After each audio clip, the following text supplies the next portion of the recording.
அனைவருக்கும் வணக்கம். இன்றைக்கி வெங்காய பக்கோடா செய்வது எப்படி பார்க்கலாம் வாங்க. கடலை மாவு, அரிசி மாவு தேவையான அளவுக்கு எடுத்துக்கலாம். நம்ம மாவு எந்த அளவுக்கு எடுக்கிறோமோ அந்த அளவுக்கு பொருட்கள் சேர்த்துக்கலாம். இப்போ நான் 3 வெங்காயத்தை குட்டி குட்டியாக கட் பண்ணி எடுத்து வச்சுருக்கேன். தேவையான அளவுக்கு கருவேப்பிலையை நறுக்கி எடுத்து வச்சுருக்கேன். 10 பல் பூண்டுக்கிட்டு இடித்து வச்சுருக்கேன். காரத்துக்கு ஏற்ற மாதிரி 2 பச்சை மிளகாயை கட் பண்ணி எடுத்து வச்சுருக்கேங்க சின்ன சின்னதாக. 2 ஸ்பூன் அளவுக்கு காஷ்மீர் சில்லி பவுடர் எடுத்துக்கிட்டேன். இப்போ பாத்திரத்தில் நம்ம கட் பண்ணி எடுத்து வச்ச வெங்காயத்தை சேர்த்துக்கலாம். வெங்காயம் நல்லா உதிரியாக கட் பண்ணி எடுத்துக்கோங்க. இப்போ 2 ஸ்பூன் அளவுக்கு நெய்யை விட்டுட்டு வெங்காயத்தை நல்லா பிசைஞ்சு விட்டுடலாம். நம்ம நெய் எதுக்கு சேர்க்குறோன்னா, நம்ம மாவு போட்டு பிசையும் போது வெங்காயம் நல்லா உதிரியாக வருங்க. இப்போது நம்ம இடித்து வச்ச பூண்டு, பச்சை மிளகாய், தேவையான அளவுக்கு கருவேப்பிலை, கடலை மாவு தேவையான அளவுக்கு, அரிசி மாவு,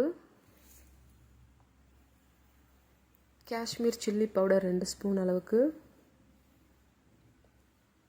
1/2 ஸ்பூன் அளவுக்கு பெருங்காயத்தூள், தேவையான அளவுக்கு உப்பு சேர்த்துக்கலாங்க. ஒரு சிலவங்க தனியாத்தூள், மிளகாய்த்தூள், சோம்பெல்லாம் சேர்த்துப்பாங்க. நான் அதெல்லாம் சேர்க்க மாட்டேன். நார்மலாக இப்படி தாங்க செய்வேன். இதுவே சாப்பிட்றதுக்கு சுவையாக இருக்கும்.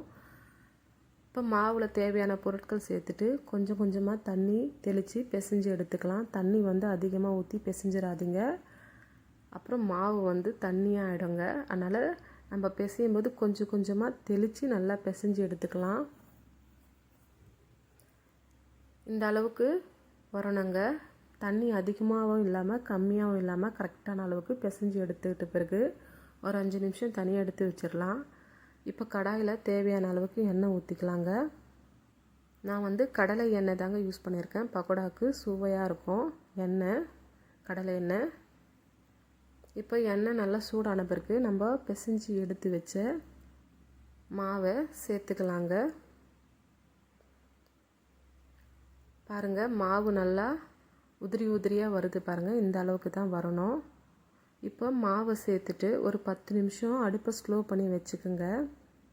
மாவு நல்லா வெந்து வரணுங்க. அதனால் ஒரு 1/4 ஹவருக்கு அடுப்பை ஸ்லோ பண்ணியே வைங்க. நீங்கள் ஹை ஸ்பீடு வச்சுக்கிட்டிங்கன்னா மேலே கருகிடும், உள்ளே வேகாது. அதனால் ஒரு 10 நிமிஷம் 1/4 ஹவர் அடுப்பை ஸ்லோ பண்ணியே வச்சுக்கலாம். 10 நிமிஷம் ஆன பிறகு ஒரு முறை நல்லா கிளறி விட்டுடலாங்க. பாருங்கள், அருமையாக நல்லா வெந்து வந்திருக்கு. மேலேயும் நல்லா வெந்திருக்கு, உள்ளேயும் நல்லா வெந்திருக்குங்க. நல்லா மொறுமொறுன்னு இருக்குங்க. இதை ஈவினிங் டீ டைமு ஸ்நாக்ஸாக கூட சாப்பிட்லாங்க, சுவையாக இருக்கும். இதை இந்த பக்கோடா ஒரு 2 நாளைக்கு வச்சு சாப்பிட்லாம். பிடிச்சிருந்தா லைக் பண்ணுங்கள், கமெண்ட் பண்ணுங்கள். Thank you, follow me.